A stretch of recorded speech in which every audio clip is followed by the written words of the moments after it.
Coming up on Valley News Live at 6, hear from Tom Bearson's parents who are looking to help others as they continue to wait for closure.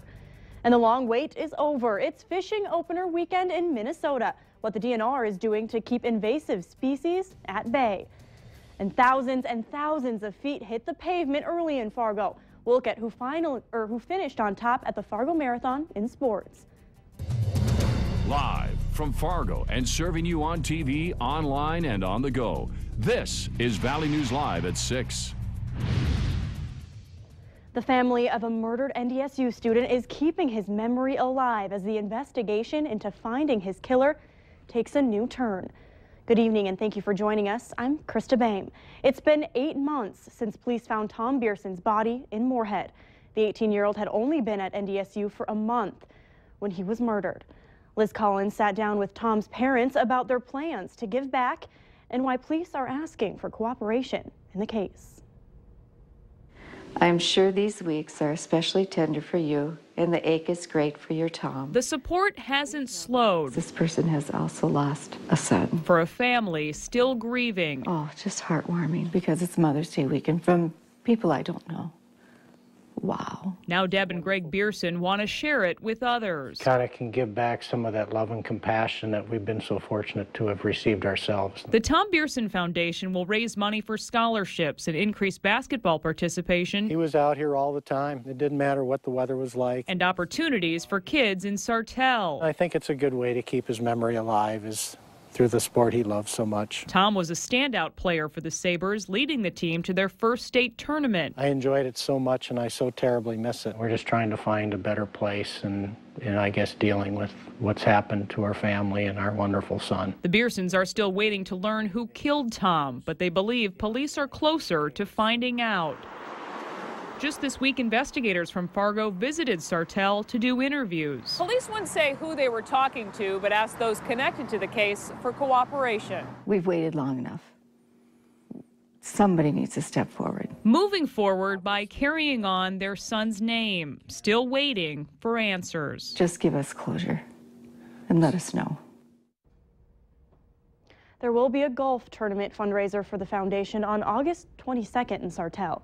To participate, you can find out a link on our website. That's valleynewslive.com. And we first told you about this story yesterday, and you can continue to find and follow stories like this one on our Facebook page. Just search Valley News Live, like our page, and you'll stay informed throughout the entire day. Well, bundling up was definitely a must for all of the marathon runners this morning, but some parts of the valley may see more than just the cold. Let's go to meteorologist Lisa Green. And Lisa, what can we expect for the rest of the weekend? Well, this wild weekend continues, actually. We've got some rain, even some snow in the forecast. But this morning, early morning anglers for the Minnesota fishing opener and runners, this is what they had to contend with in the morning hours. Lows below the freezing mark. We've since seen those temperatures rise, but it has been a cool day. 52 degrees right now in Fargo, 52 in Grand Forks, some 40s out to the west with some wind, too. So here's what we've got coming our way. Rain already trying to push its way into parts of the southern and western valley, but there's some big snow out to the southwest in the Black Hills. All of this moisture lifting northward tonight. We'll be experiencing some of that. And this is something that might be hard to take for some folks.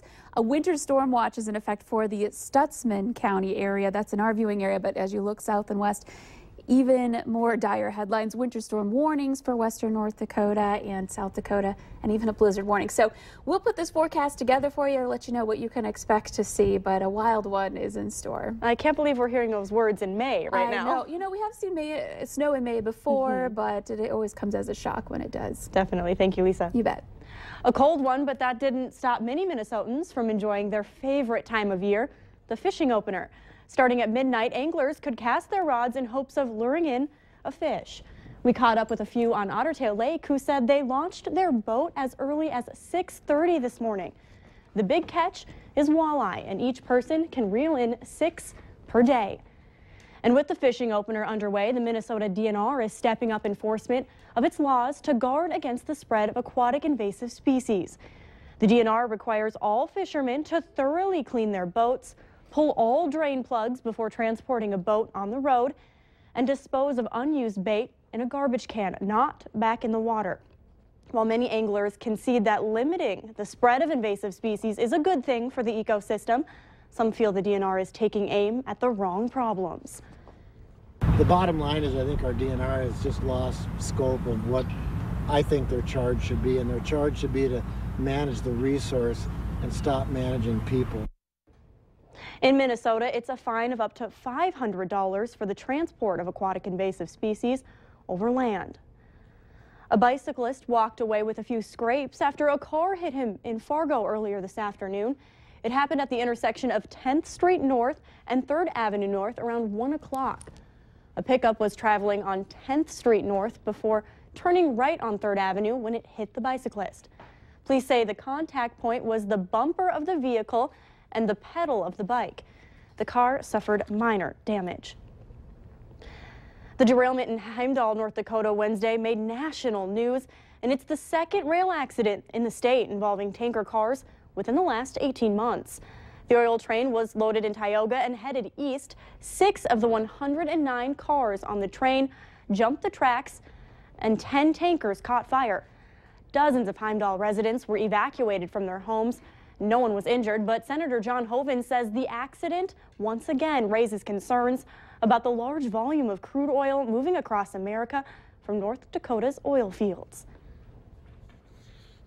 This gets national attention. I just flew in from Washington, D.C. I've talked to people across the country that are aware of these derailments. And so I think it's going to help us get more infrastructure, more pipelines.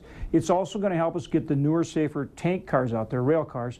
And ultimately, I think it helps us get support and funding for our emergency responders because people recognize that we need to move crude as safely as possible. The investigation into the cause of the derailment is being handled by the National Transportation Safety Board. A police officer fatally shot someone during a traffic stop after being dragged by the car he pulled over in Fridley last night. Authorities say the shooting occurred before 11 during a traffic stop. The driver of the car tried to drive off and ended up dragging the officer on Interstate 694 for some distance. The officer pulled and fired his weapon to stop the car, and the driver died at the scene. The officer was treated at the hospital and released. Well, calling all heroes, villains, fans of science fiction and fantasy, and comic book lovers. Various speakers, an open discussion panel, and trivia brought out the best costumes and face paint as people filled the Moorhead Public Library for what they love most. It's a lot of fun, and to get to meet the little kids that come here and get your picture taken with them and everything like that. And I have a group of friends that needed a Princess Leia, and now I'm their Princess Leia. The Moorhead Comic-Con was free for all ages, and Paradox Comics and Cards hopes for the event to return next year. And archery lovers grabbed their bows and centered their skills today, aiming for a bullseye at the Pepsi Outdoor Archery Challenge. This tournament includes a 3D round and a 900 round. Participants receive a free t-shirt and archery towel as they try out their talents against all ages. There was archery lessons in school last year, so I took those, and that pretty much dragged me along here. And are you having fun today? Yeah. And if you're interested in brushing up on your archery skills, the competition continues tomorrow from 8 to 2 at the Forest River property in Fargo. And later on Valley News Live at 6, Mother's Day is tomorrow. If you needed the reminder, then you may need help with the last-minute plans. We have a few ideas for you.